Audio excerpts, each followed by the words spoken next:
time for Straight Talk Live with renowned radio pioneer Edna Howell-Parrish, the television show and podcast dedicated to presenting thought-provoking issues and opinions with the goal of challenging listeners to re-examine their assumptions and expand their opinions and give thought to new ideas and concepts to better their lives and the lives of others.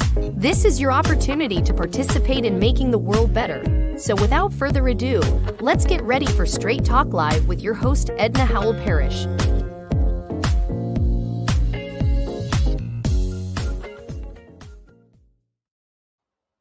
Hello, and welcome to Issues and Opinions with Edna and Friends. My friends are here today, and do we have a great show lined up for you?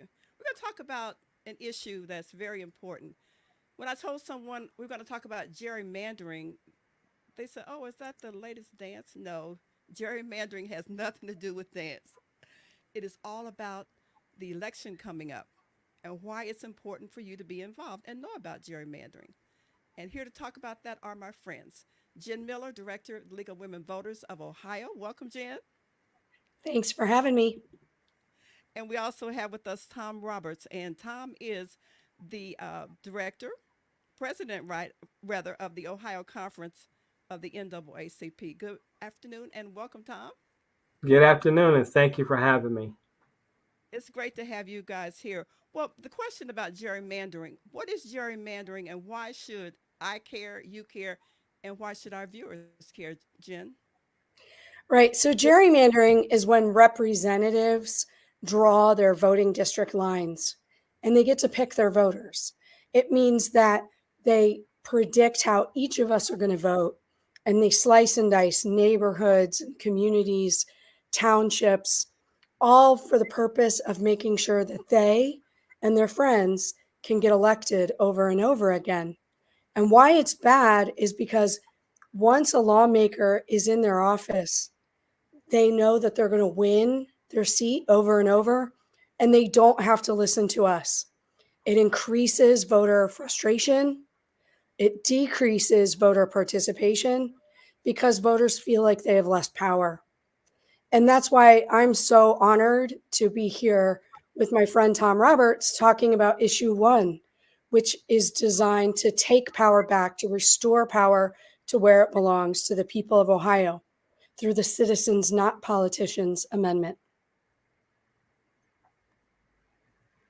Well, Tom, how long has gerrymandering been going on? Almost from Here in day Ohio? one. No, it's nationwide, so it's almost since day one. It's named after Eldridge Gerry. I think Gerry was the governor of Massachusetts or New Jersey, one of the two. And he drew the first districts way back when, and it looked like a salamander. And that's why they called it gerrymandering after Eldridge Gerry, but it looked like a salamander. And I think we have a couple of districts like that in Ohio. I can name 2 or 3 that come off. So it's really, as Jen said, when gerrymandering takes place, it favors one party over another. And that makes it not fair or good for the electorate. Well, who complained about gerrymandering? Surely wasn't the politicians. Did citizens complain? And what did they do about it, Jen? Well, that's fair. Politicians on both sides of the aisle gerrymander. They cheat, they rig their districts, and that harms every single one of us. So we actually brought our current maps before the Ohio Supreme Court, and the Ohio Supreme Court struck those down 7 times. And so that's why we have to take politicians out of the hands of the people. And out of the hands of politicians and put them in the hands of the people. Citizens Not Politicians would ban politicians, lobbyists, party leaders, and their spouses from being able to draw the maps, and instead install a citizens commission of 5 Republicans, 5 Democrats, and 5 independents who make the maps through a truly transparent process. So the Ohio Supreme Court, like gerrymandering, kind of allowed them to keep some of their members in office, correct? Yes or no? Well, so gerrymandering. Go ahead. The Supreme Court runs statewide. So it is basically looking at federal and state legislative districts is where gerrymandering comes into play. So if you're running statewide, like the U.S. Ohio Supreme Court candidates or the governor, the auditor, this won't impact you. But if you're running in a district like Congressman Turner or state representatives, then this is where gerrymandering has its most impact. So And let issue me one on. explain. Let me Go ahead. explain in a basic detail. Okay, so in the Ohio House, Republicans won 58% of the vote, but they hold about 68% of the seats. In the Ohio Senate, Republicans won about 59% of the vote and hold about 78% of the seats. So they continue to get about 15% more seats than votes they are getting statewide. Why is that happening? Because they're able to crack and pack. Cracking is when they will take an area like they tried to do, where they split off Trotwood from the rest of Dayton rather than keeping Dayton together. Packing, Joyce Beatty's district in central Ohio was called the Franklin County Sinkhole. The idea being that they would put as many Democrat voters as possible into her district so that only one congressional district in Central Ohio would go Democrat, even though Central Ohio should really have two, if not three, that are Democrat. But what's important to understand again is that both parties do this, which is why we have to take the parties out of the equation. So our first ballot initiative to end gerrymandering by the league in 1981 was actually endorsed by the Ohio Republican Party and opposed by the Democrats, because the party that's in power is going to like the system. But what we need to understand as voters is that it harms every single one of us. And that's why we need everyone to get out and vote yes on issue one. The other thing to add to that is, as you and I have probably learned, there are three branches of government. In this case, the legislature has become the most powerful of the branches because now they have a super majority, meaning even if the governor would veto a bill that we think he should, the House has enough votes to override that veto and it becomes law. So now it's come down to just one body in the General Assembly who's controlling how public policy is made. So does this lower or increase the voters' participation in elections, since they're voting in their district for the people that are running in their district? Yeah, so it's absolutely true that gerrymandering frustrates voters and people feel like it doesn't matter because that person's going to win no matter what. In states where gerrymandering is ended, where they have independent commissions, we have districts that are more compact. We have districts that are more fair, but we also see higher voter participation. So the people that like gerrymandering, are they opposing issue one on the ballot this year? So we have this huge, and I'll let you go here in a second, Tom. I'm sorry. We have this huge coalition, and I love getting to work with NAACP. We have this huge coalition that involves Republicans, Democrats, Independents, the Libertarian Party just endorsed, the Ohio Council of Churches, the NAACP and League. All these various unions have come together. The only organized opponents at this point are some Republicans. Keep in mind that Maureen O'Connor, former Chief Justice, Republican Chief Justice of the Supreme Court, helped write this, along with some of her colleagues like Yvette McGee Brown, a Democrat, formerly serving on the Ohio Supreme Court. And so our side is robust and diverse and all about democracy. And Tom, I'll let you talk about the opposition. Well, every civil rights organization in the state of Ohio, A. Philip Randolph Institute, NAACP, the Unity Coalition, which is made up of most Black organizations, including the Divine Nine, many of the other groups are Black organizations in the state. Every civil rights group in Ohio opposes this because it's bad. It's bad when one party rules. We're nonpartisan. So we like to have robust discussion about public policy and not backdoor, as happens so many times in the state of Ohio, where a bill dealing with protecting churches, was amended, where we get a law that is not in the best interest of Ohio, of Black people or any people in the state of Ohio. So every civil rights organization is opposing this. Is for issue 1 and opposing gerrymandering. Our guest this afternoon talking about why you should care about gerrymandering. And this is an issue 1 that will be on the ballot. Now, does it appear up front? Is it before we vote for president? Because I know that's what people say. Well, I'll make sure I'm going to vote for president. How will they be able to find issue 1? Is it down ballot? And voters have to be very careful and watch so they can see issue 1? Yeah, it's lower in the ballot. Also, the ballot language was written by the Supreme Court. And the ballot language was written by the Secretary of State, and it's very negative and inaccurate. And so we want to end gerrymandering by voting yes on issue 1, and it will be the lower end of your ballot. It's a long amendment, so you may have to hit next to get to it. But, it's always a good thing when you are in the voting booth to check the paper record. It should tell you everything that you've selected. And if there's anything you've missed, you can go back and you can make sure to vote on that.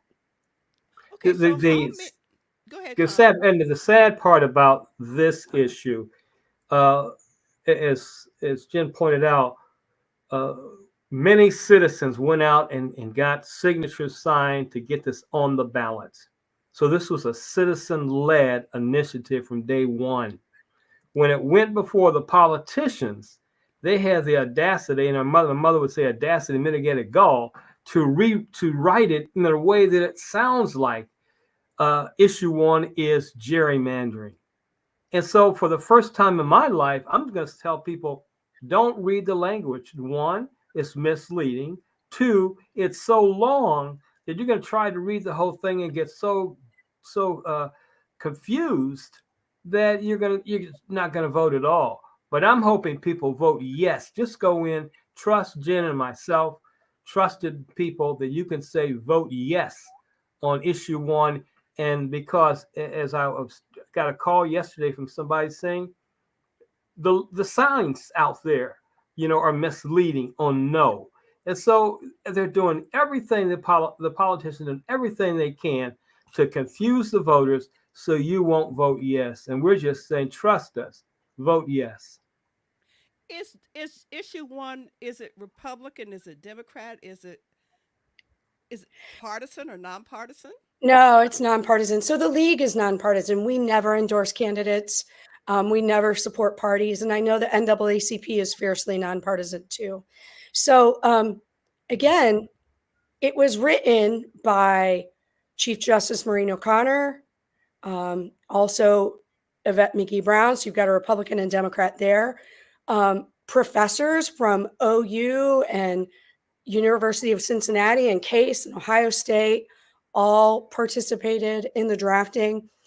Tom and I worked on the drafting. We all worked together to create something that would work for the people of Ohio. It's not about parties. It's about us, the citizens. And that's what it seems like. If issue 1 wins, when you vote yes, if it wins, how will you be able to break up these districts? How will they be broken up, and who will do the breaking up of the districts and creating the new districts? So that's where there's 15 people, 5 Ds, 5 Rs, and 5 independents will come together. And this law, the Civil Rights Act, and other legal precedents, this is how the district shall be drawn.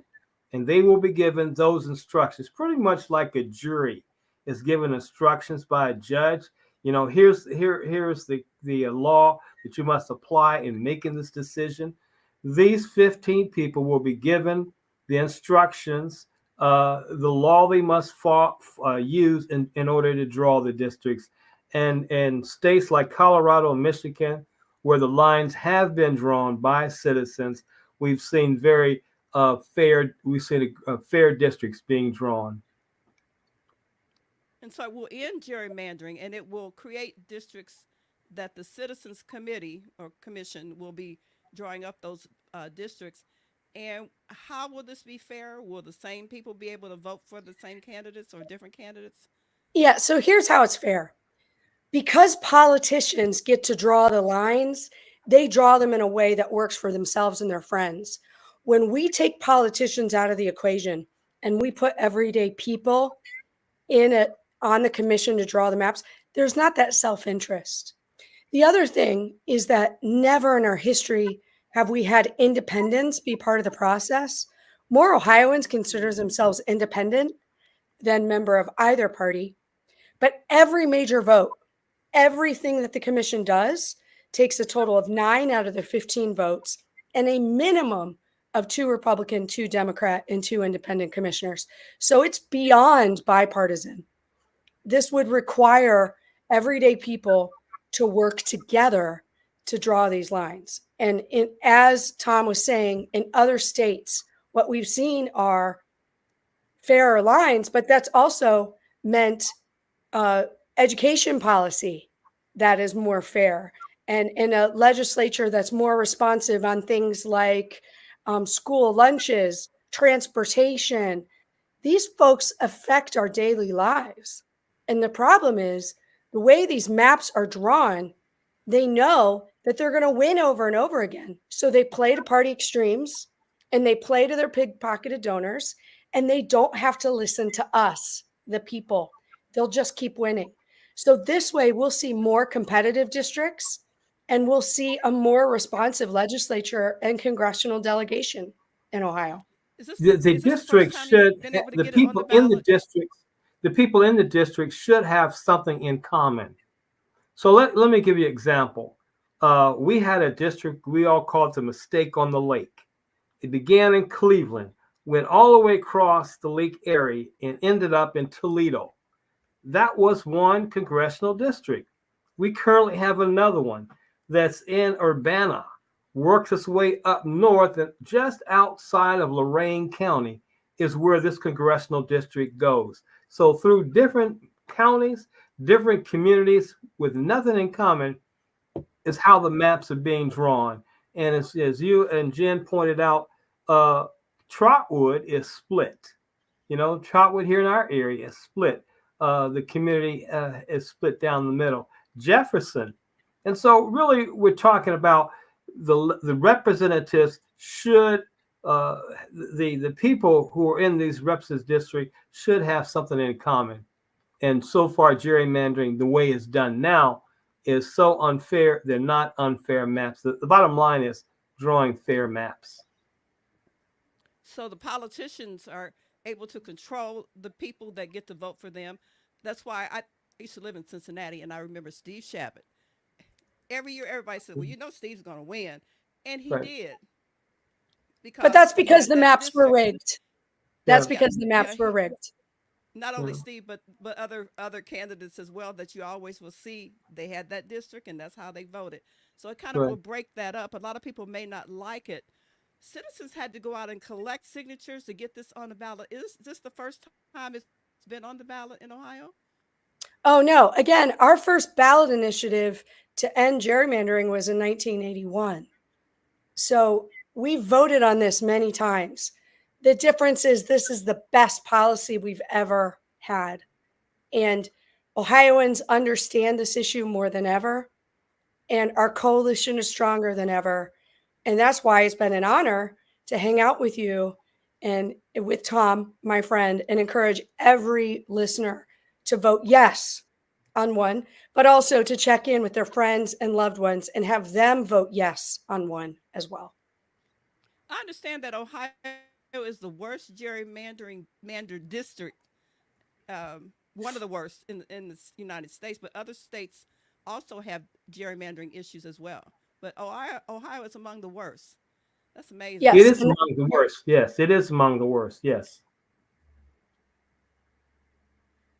So we said that gerrymandering and this issue one is nonpartisan. So what does that mean, Jen, for the League of Women Voters? Because you're nonpartisan. You don't talk about candidates. You don't endorse any candidates. But gerrymandering is nonpartisan, right? Yeah, I mean, bottom line, this is about restoring power to the people. It's about making sure that we have meaningful elections. We have competitive seats in the Ohio State House and Congress, and that lawmakers and legislative candidates have to listen to us. And and when maps are rigged, they don't have to. And it's just harming every single one of us. So that is why this is nonpartisan. All of us are coming together for this Yes on One campaign. And Tom, I know a lot of times African Americans say, well, why should I vote for that? I don't care about that. Why should they care? Because the policies are made in Washington and in Columbus that do impact us. I was trying to think of, it was Stand Your Ground, when there was a bill dealing with protecting churches, and someone interrupting their services in a harmful way. That was the bill before the General Assembly. The last minute, they tagged on Stand Your Ground amendment. That made that legislation in Ohio so bad. And so it's really those kinds of things that happen. And when you have people on the other side of the aisle checking you, and you can make a difference. I remember when I was in the General Assembly, we had a group called the Caveman Caucus. And Speaker Davidson could not depend on them to vote on. She was the Speaker of the House, Republican Speaker of the House. She could not depend on them voting on some legislation. So she would come to the other side of the aisle and get Democrats' support. We gave her that support only if we could get support on another issue that we wanted. And so that's the kind of thing that has to happen. They said the two things you want to see: how it's made, sausage and legislation. No, it's not an easy process, but it is a fair process when everybody can be engaged, when everybody's voices can be heard. You don't have to get the other side of the aisle engaged. And so therefore you can put together some far right legislation such as Stand Your Ground in the state of Ohio. Jen, I want to ask you about the League of Women Voters. You are the director of the Ohio League of Women Voters. League of Women Yeah. Voters are all over the country. Tell me what you do besides these nonpartisan ballot issues. So we were formerly the Women's Suffrage Association, and we've been around 104 years. So, NAACP is like our older cousin, and but we work to benefit voters. So everything from the bipartisan oversight of polling locations and boards of elections, funding for boards of elections, improving disability access. We work together with the NAACP to help get early voting and absentee voting started. We defend against bad ID laws, all of these different things, post-election audits. So our job is really to advocate for voters in the election system to make sure that it works for us. And that's why we've been fighting gerrymandering for so long. And that's why we're such a fierce supporter, a fierce yes on issue one this fall, because we know this is what voters need. And Jen, are people responding to you on this issue one? And are they calling They you? are. Are they saying, give me signs? I want to help out. I want to support this? Yeah, I mean, we had 3,000 volunteers in the field collecting signatures along with our friends at Common Cause. So this has been people powered, citizen powered from the very beginning. And this is why we're asking each one of you to make sure that you're telling your loved ones about issue one and why we need to vote yes. I know you have to leave, but I want to talk to you a minute about the voters guide. That's where I became very familiar with the League of Women Voters. The voters guides you guys put out. Understand they're available, and tell me how people can get a copy, and does it cost any money? So again, we are member driven. So we would love to have you be a member of both of our organizations. And our members are the ones who print the voter guides at the local level. You can also go online to vote for 11.org, and you can get your ballot there. And what you should know is the league is known for its voter guide nationally, and it was started in Ohio. Actually, league members in Ohio started the voter guide back in the 1920s. And so it is a great tool for doing the research on your ballot. We also want to make sure you have your voting plan. A lot of folks may not have voted since laws have changed. So now there's very strict IDs. We have one of the most strict voter ID laws in the country. There's only a couple things that are accepted. So the Ohio issued driver's license or state ID that you get the BMV, your passport book or card, that's new. Your U.S. veteran ID, county veteran IDs no longer work. But you can also use any active military ID. That's the only ID you can use. And that you need to ID both at the early vote center and at your neighborhood polling location. Always make sure you check your polling location if you're waiting till election day, because they change. And you can also go to our website, lwvohio.org, and make your voting plan. Figure out all the logistics, absentee, early, or on election day.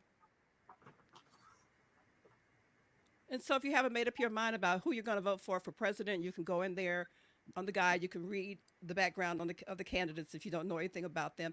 And also for your state, local races and issues and, for voters as well. Where can people get a copy of the voter guide? In local areas, you can go to a lot of times churches, libraries, coffee shops. But again, if you can also go to our website and find your local league, and we can get that for you. But we have local leagues, and then we have the Ohio League and the National League. And it's our members at the local level who put that voter guide out. And we always need more volunteers and members. So join us in that. Indeed. So I know you have to go. I'm going to let you go. But before you leave, give people just one more message. We need a yes on one. We need to restore power to the people. We need to end gerrymandering. The Ohio General Assembly and our congressional delegation affect our daily lives. And right now, they play to party extremes. They play to big-pocketed donors. They don't listen to us. And we have to end gerrymandering through a yes on one. It's been my honor to be here with all of you. Thank you. Thank you so much, Jen. I thank you so much for joining us today. We'll be back right after this. And Jen, you take care. We'll see you on Election Day. Tom is going to stay with us, and we're going to talk more about the NAACP and some of the 7 times. 7 times. 7 times a bipartisan Supreme Court ruled politicians illegally drew legislative maps. Career politicians have proven they can't be trusted. Voting yes on issue 1 will help end the extremism and political corruption in our state.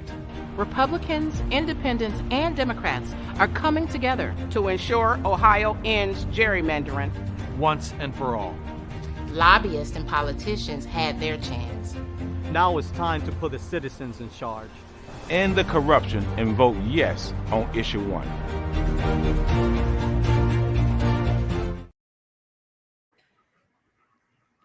Vote yes on issue 1, the ending of gerrymandering in the state of Ohio. And why should you care about gerrymandering? Well, gerrymandering is when voter districts are drawn by politicians to benefit those politicians themselves and their political party. And gerrymandering districts let the representatives pick their votes instead of voters picking their representatives. So that's not democratic to me. That's not how democracy is supposed to work. When politicians gerrymander, they create rigged districts and safe outcomes to benefit themselves. Well, our guest continues with us today, Tom Roberts, president of the Ohio Conference of the NAACP. Thank you so much, Tom, for joining us. I know the NAACP is a nonpartisan issue. You do not endorse candidates, but these issues are very important for people to learn about them. Exactly right. And as Jim was talking about, our structure is pretty much similar to the leagues. We have one board. It's the national board of the NAACP. Then we have several state conferences, and then some conferences were made up of 3 states. But under the state of Ohio is where I'm the president, and we have 35 to 40 conferences units in the state of Ohio. And I guess we represent a couple of thousand NAACP members statewide. But again, the work is being done at the local unit. I'm also the second vice president of the Dayton unit in AACP, and we are doing the same thing as many other groups. We're doing voter registration. Now we are turning our focus towards getting people to vote, getting people to the polls. Beginning October 8th, we begin early voting. And as Jen pointed out, this is the first time that many people will have to conform to the state new law that says you have to have a state issued or federal issue ID in order to vote. And so we want to make sure people know what they have to have, and we need those documents that were stated before. And also take them. You can vote by mail. So there are three different ways. One is you can solicit an absentee ballot, and you got to ask for it in writing first, then get it. So that's why you shouldn't wait to the last minute. Or you can go to the Board of Election and vote early. And the last 2 weekends are open to go vote. I don't remember all the times, but we can find those out through the Board of Election. And then on election day. So Ohio has made it very easy for you to vote. This is why we're so upset with the politicians who are trying to do everything they can to make it so hard. You know, the whole thing about having a state issue ID, you know, a driver's license, or in my mother's case, she doesn't drive, so she can get a state issue ID from the Bureau of Motor Vehicles. So it's challenging, but Ohio is easy if you can get over some of these obstacles put in place. Well, I know that the deadline has passed for registering to vote. So if people want to make sure that they are registered, what can they do? Well, they can check. There's the Board of Election site. There's also the Secretary of State site. Now, that will tell you if you are registered to vote. If you're not registered, there's nothing we can do about it now. This is why we were doing some early educational pieces saying, check your vote, check it, your vote. And there were ways to do that. But right now, if you know you're registered to vote, I would say go and get it over with. Don't wait to the last minute. The boards of elections are available to vote most evenings. And then the last 2 weekends of October, last weekend in October and the first weekend in November, we can go vote at the Board of Election. I like going to vote on election day and going to the polling location and signing my name and going in and being with everybody else. It feels good, but somehow things can happen and you might not be able to fulfill that obligation on election day. Things could happen. So even if you go to the Board of Elections and you vote early voting, which is going on now, the vote still counts. It's the same. The votes still count. The votes count. Long as you follow all the directions. Here's where people make mistakes, either on the application or the actual ballot. They don't read it, and sometimes it will say your birthday, and you put today's date.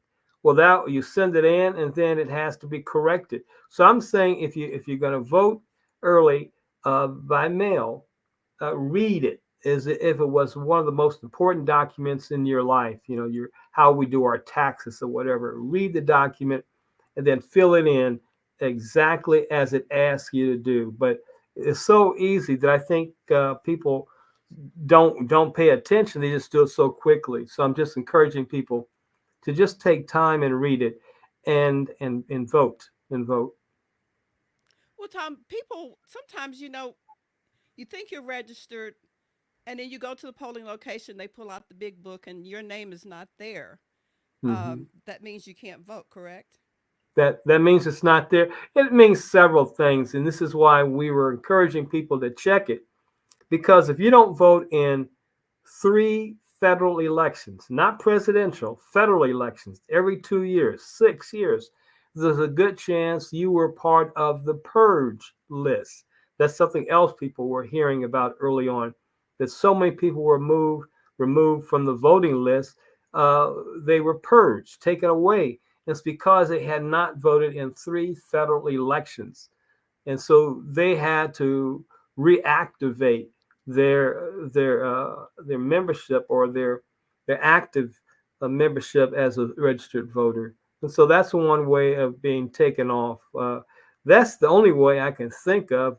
And if you move and something of that nature, you need to correct that as well. But right now, it's just a matter of checking now with the Board of Election or going online to see if you are eligible to vote and where you are supposed to vote.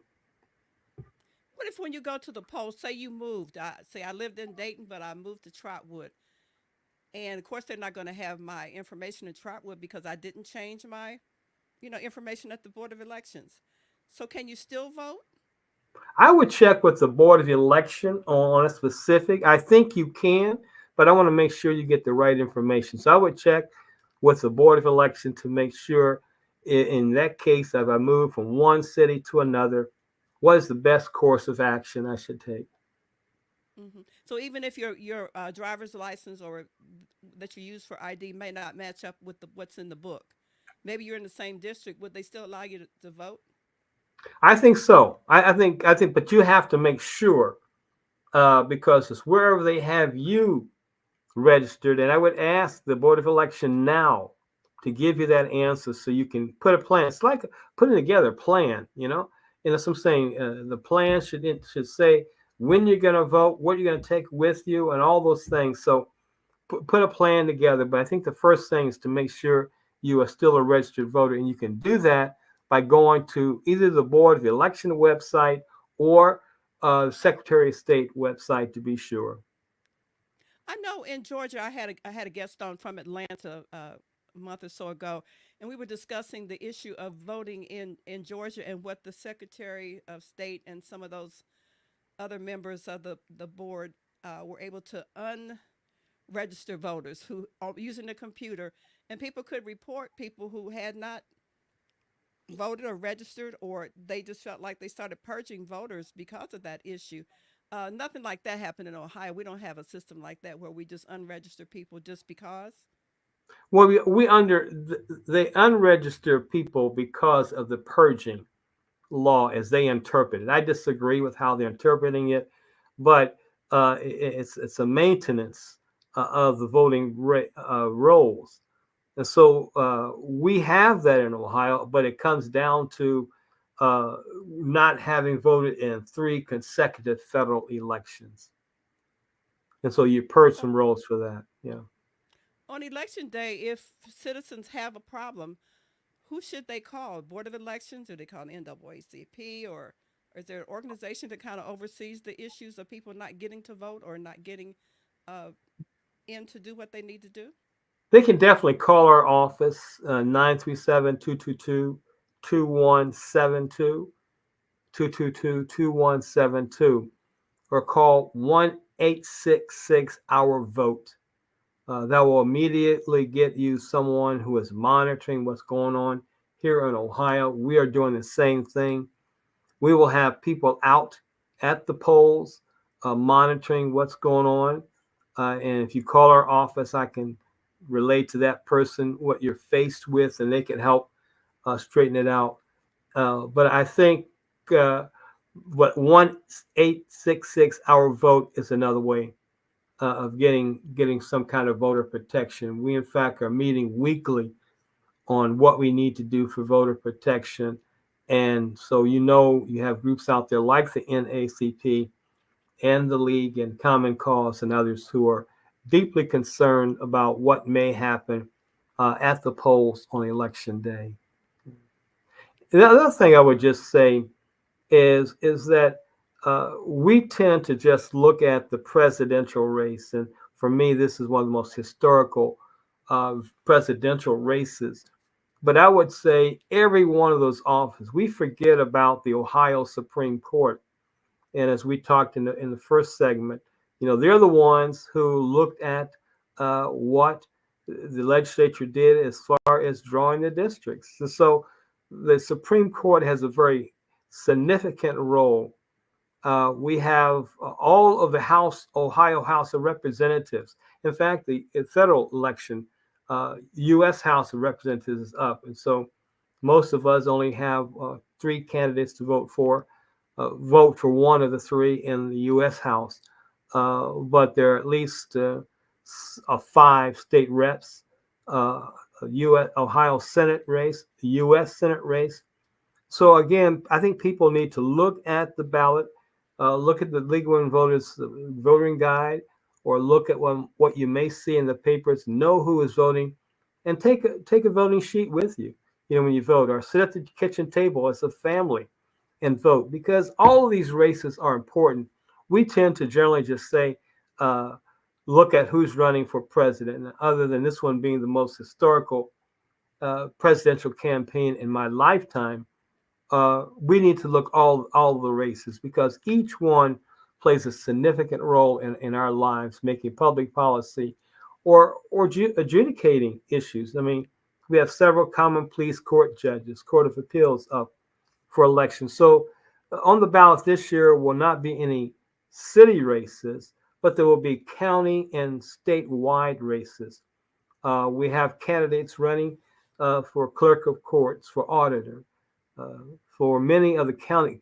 2 county commission seats are up this year, and 2 of them are contested. So county commission seats are up this time. So there are a lot of candidates on the ballot other than the president that we need to be concerned about.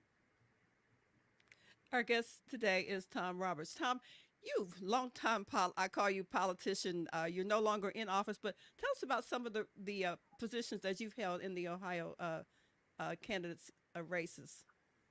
I was blessed to get involved with politics when C.J. McGlynn was around, and I belonged to his political organization called the Democratic Voters League. And that gave me, as a 20-year-old, 20-something, early understanding of the political arena and politics and so on and so forth.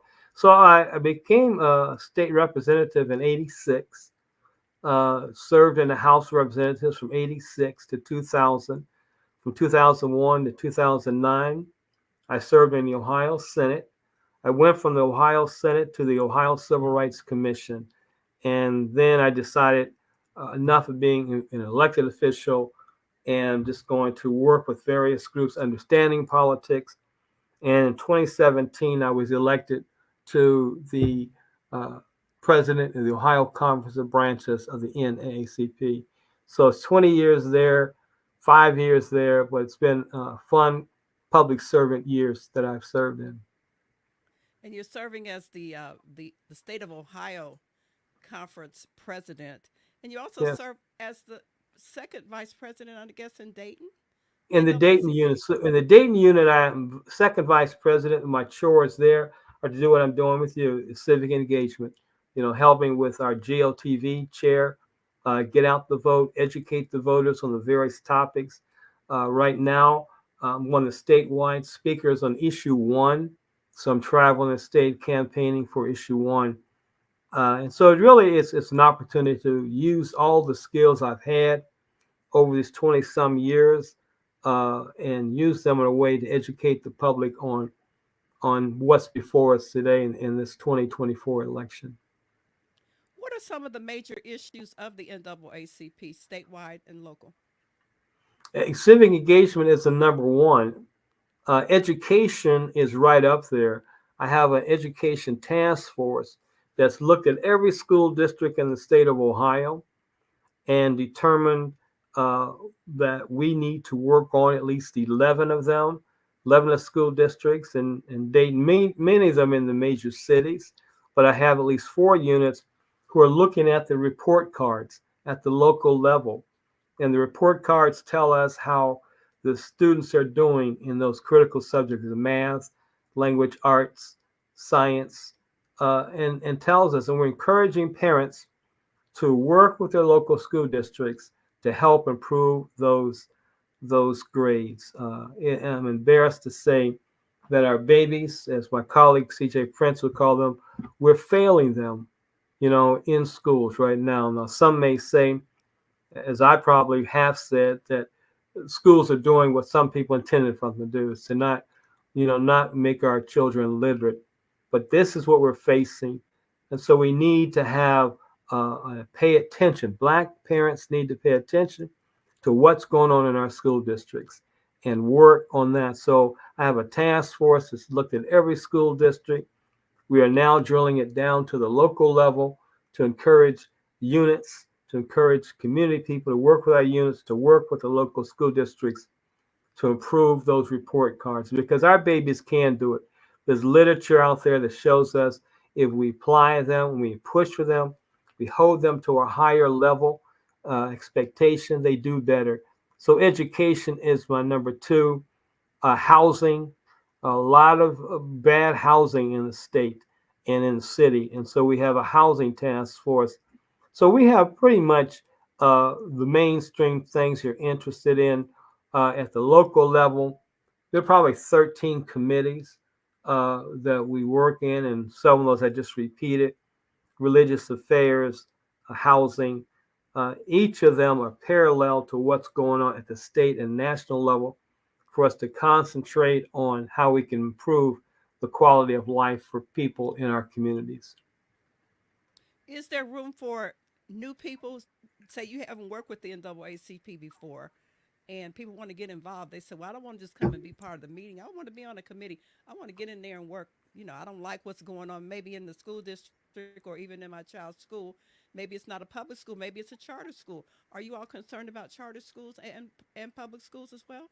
We are definitely public schools, but charter schools as well. It's anywhere where our children are being educated, and if they are doing the best. We pick 6 school districts in Ohio that we think are the best academic models, that we're encouraging people to look at how they perform and follow those. And I can't tell you them because they may have done different things in the 6 school districts, but each one of those are A and B school districts.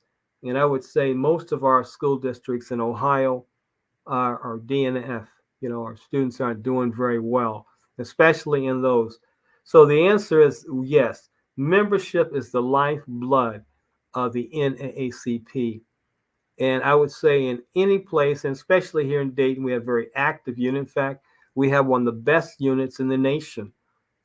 President Ford will tell me if I'm wrong, but I think we've won the national award at least 7 or 8 times, the Thalheimer Award, which says we are doing something good in Dayton. But yes, we won't turn any volunteer around. If you have any sort of skills you're interested in your career path, if not, if you just want to work with us, we're more than welcome. We're offices on Salem Avenue, right at the corner of, I think, Salem and Harvard, in that general area, but it's right there on Salem Avenue. And we could use all the volunteers right now for civic engagement. For any interest you have, there's probably a committee there that you could join and belong to the Dayton unit.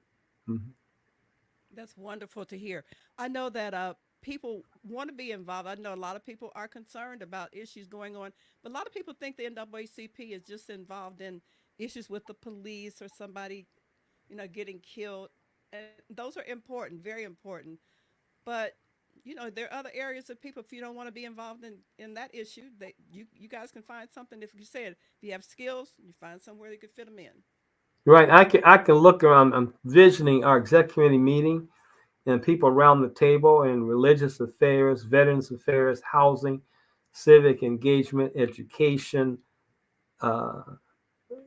So any topic we can think of, I think there are people, committees, and yes, we are involved with the criminal justice piece, but we're still working on all those other issues as well. That quality of life, and that's the whole thing. NAACP has been on the forefront for over 100 and some years on behalf of citizens, and as President Ford would say, for $0 and 0 cents. We do not get paid for this. This is all volunteer work, and some people are scratching his heads and saying, "Why are you involved that much?" I'm thinking right now of my friend and colleague over in Springfield, President Denise Williams.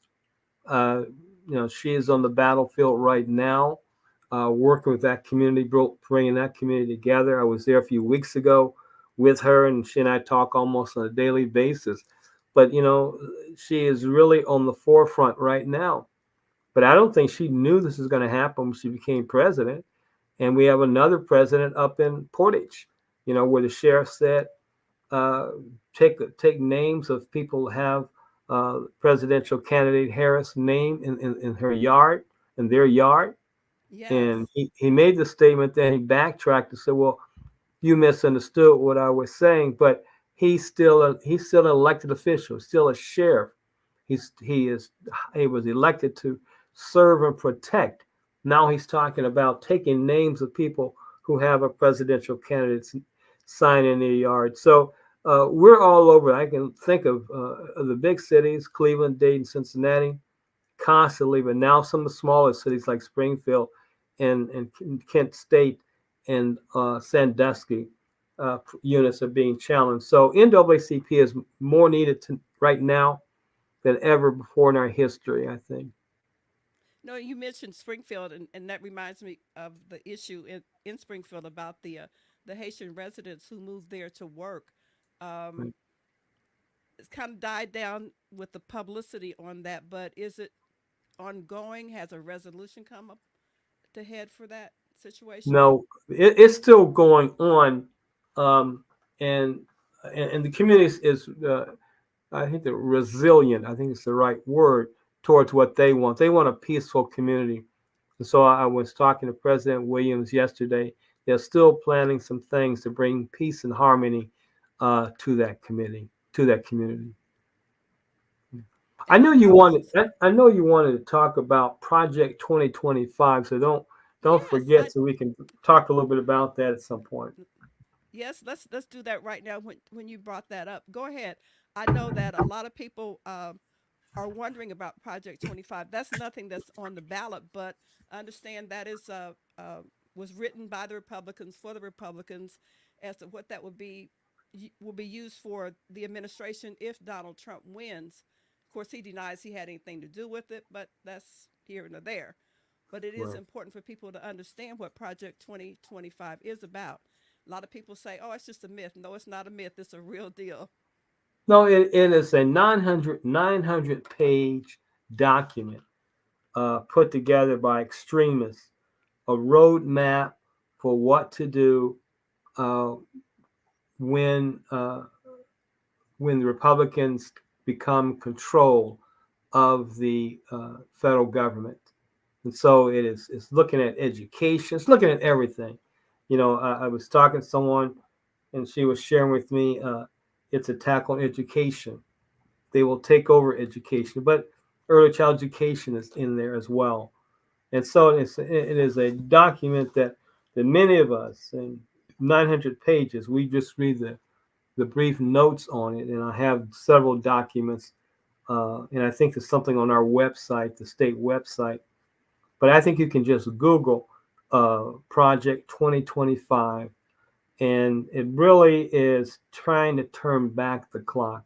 Everything that we achieved since the civil rights era is going to be turned back if this takes place. Many of our colleagues who work in federal government will be displaced, and this is what this document is going after. It impacts almost every category of occupants, and so I think we need to pay attention to it. But that should give us one more reason why we need our voices to be heard in November. Yes, I did go on your website and I did see the information about Project 2025. And it also talks about people besides the party that created the original Project 25, that African Americans and people of color and other races should have their own Project 2025. That's something that I think that you all are working on as well. Well, we constantly work on projects that are fairness. Our whole mission and purpose, NAACP, is to fight for the civil rights of all people, regardless of race, color, creed, ethnicity, or sexual orientation. So we won't take a stand on something that denies people rights. And it seems to me, and those who have read the 900 pages and have analyzed them, have shared with us the negativity, and we all conclude that it's going to take us backwards if this ever comes into play, or parts of it. In some parts of it, I can see in existence today. Some of what's going on probably in the state assembly is based on some of that thinking. It's not how we can share power, it's how we can become dominant, super majority. The fact that the U.S. Supreme Court has declared protection to one party member over the others. And if he's elected president, the fact is he will never be brought to task for the actions that he's taken, because the Supreme Court ruled in a way that protects him. So these are the things that are extremely concerning to us. I was talking to a federal judge not too long ago, and heard him say the rule of law. That's what we are. This is what makes our democracy so good, is that we have the rule of law. We run by laws. We run our court system, and so we make up ordinances and laws that help us operate in a civil manner. These things are going to the roadside because of thinking like this extremist group and the 900 pages. It's really important. You're nonpartisan, but still you're involved in Project 2025. How does Right. that keep you? How can you be nonpartisan and still be involved in, um, I guess, Yeah. fighting the issues in Project We 2025? Rather. we cannot endorse candidates, but we can Okay. certainly advocate, as we are in issue 1. We certainly can look at public policies that we think discriminate against people or group of people or groups of people. For me, uh, I don't I recall reading after Brown versus Board of Education was went into place, and there are many school districts that said that they would not integrate the schools, and there were Southern segregationists who wrote the Southern Manifesto. I'm sure if you look at the Southern Manifesto and Project 2025, you'll find some similarities. And so for me, this is ongoing. And I think one author wrote a book that said that since 1865, every time people of color have found a path towards freedom through the courts, through the legislature, or through some other body, they've been able to knock it down, move it back, move it back, move it back. And then we have the audacity to elect a president who was a man of color. This is when all of this started to hit the fan now, because you say, wait, you can't do that. Well, yes, we can, and we did. And he was one of the most effective presidents that we've had in our lifetime. So all the stuff, keeps going on and on and on and on. This is why groups like the NAACP, Philip Randolph, exist, and that will continue to do the work we've been doing for all these 114 or 16 years. We only have a few seconds left in the show. Tom, I'd like to give you an opportunity to encourage voters and to do the right thing on election day. That right thing would be, among voting for all the candidates, would be that issue 1. I would say absolutely. Vote yes on issue 1. Vote the entire ballot. Take this time to educate yourself on where the candidates stand, and vote your conscience. And I'm sure your conscience will lead you to the right direction. And so I'll see most of you at the polls. If you have any problems, call us at the NAACP in office, 937-222-2172. And we'll be glad to help you in whatever way we can. But vote on election day. Thank you, Tom, for joining us. Tom Roberts, who is the president of the Ohio State Conference of the NAACP. It's been my pleasure to have you here. And Jen Miller, Executive Director of the Ohio League of Women Voters, was with us earlier in the show today. Coming up next week, we have a great show lined up. I promise you, we're going to talk about the role that corporate capitalism and Black pop culture will play in who will be elected the President of the United States. Thank you all for joining us, and have a great day. Thanks for tuning in to Straight Talk Live with renowned radio pioneer Edna Howell-Parrish, the program dedicated to presenting thought-provoking issues and opinions with the goal of challenging listeners to re-examine their assumptions and expand their opinions and give thought to new ideas and concepts to better their lives and the lives of others. Join us next week for another opportunity to participate in making the world better.